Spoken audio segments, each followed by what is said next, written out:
Hello, good people, and welcome back to Econ. We are going to start Unit 2 today.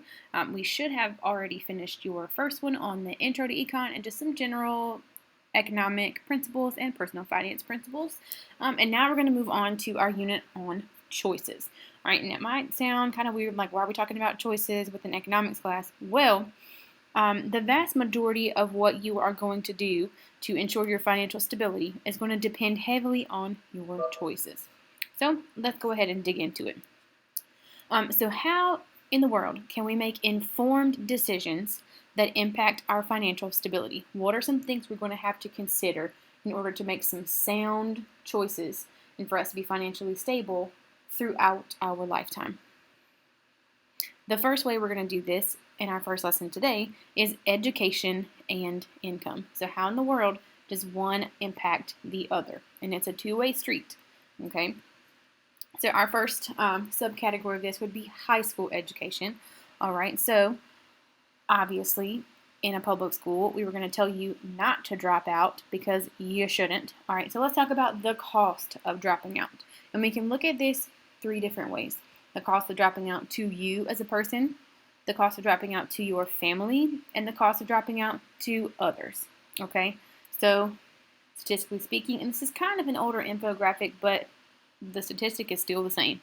All right, 1 in 4 students becomes a dropout. Not to say that you're going to be like a juvenile delinquent or anything, and you're going to turn into a career criminal if you drop out of high school, but you are severely hindering your shot at potential earned income if you decide to drop out of high school. So, for example, average annual income for someone that drops out of high school is about 17 grand. Those who finish high school, literally just finish high school, maybe a year more than you're at right now, or two tops, is $32,000. You have almost doubled your potential for earning income just by having a diploma in your hand. Okay, so again, I'm not saying that someone who's a dropout is going to wind up being a criminal. I'm just saying sometimes facts are kind of scary like that. So 1/2 of all death row inmates are dropouts. So if you went to every single state prison and went to every single person who is on death row for murder in the first degree and whatever else is on their rap sheet, half of them are going to be high school dropouts.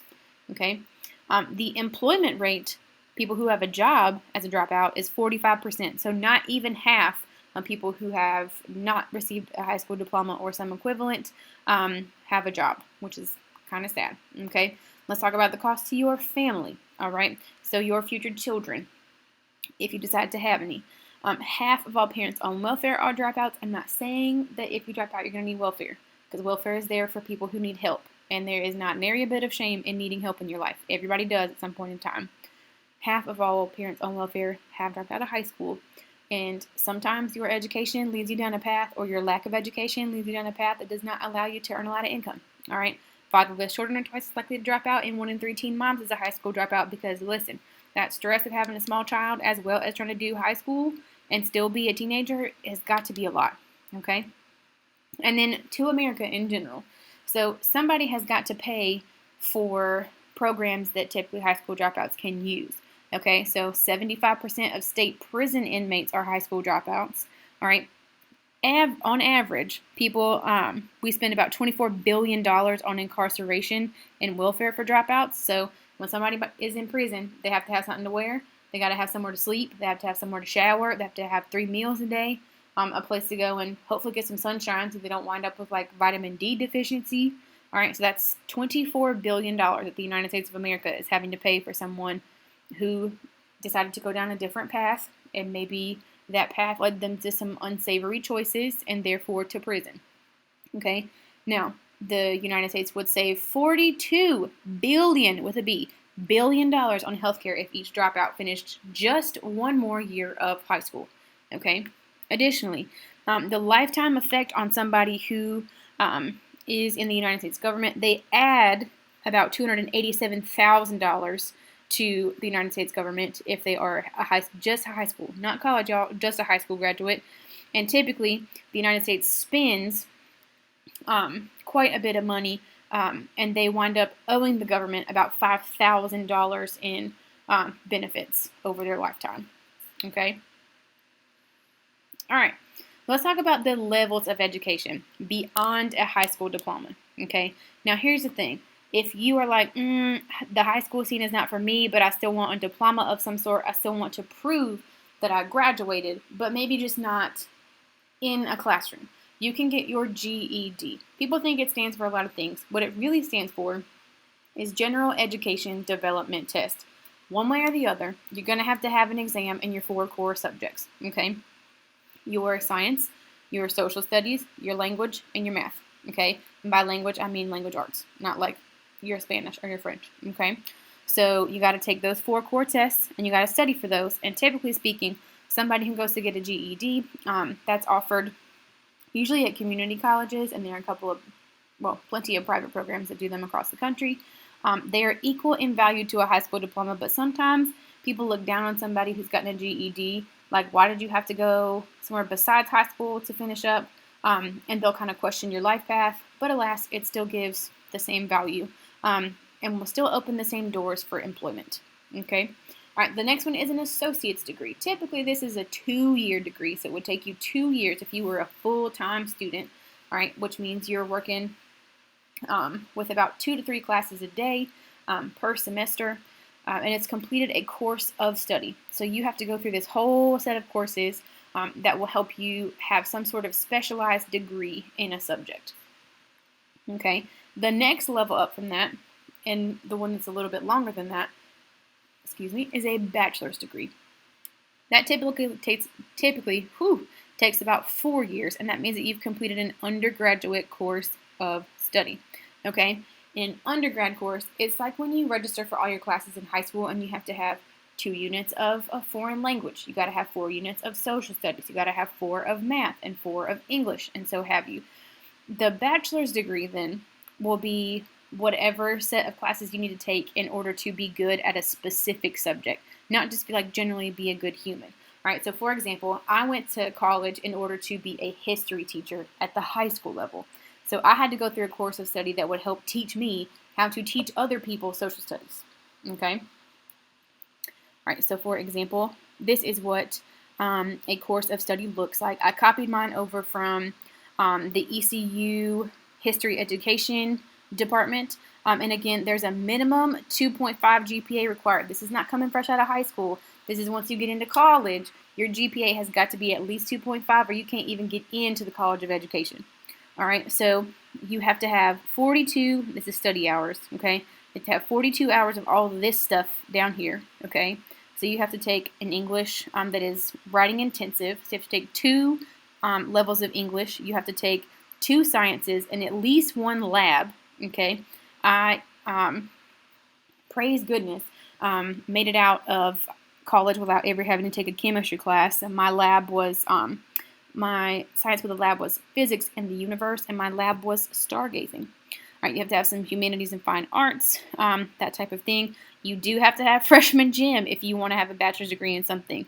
Just saying. You got to have Math 1065, which is the worst thing ever, but you got to do some math. Right? And then from there it gets a little more specific. It's like I have to be able to teach economics or geography or political science and psychology. So I have to be able to know all of those subjects. And then these are all about different history courses, American, European, all that good stuff. And then from there we've got professional courses, okay? So educational technology or education and literacy, that type of stuff. And continuing on with that. And then we have to have a SPED course. So how do we deal with children who need special education, who need differentiated assignments? All that to say, this is a whole big old thing that I eventually, after 4 years of my life, had to have checked off. So I had 128 study hours worth of classes. Okay, now we're going to head back over here to our prison.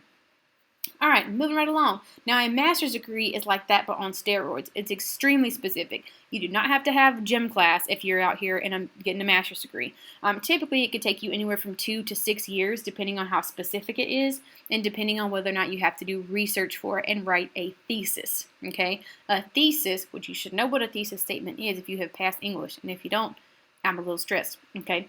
But a thesis is just a giant essay about one particular subject that you are going to do research in for a mastery, hence the word masters, of a specific subject.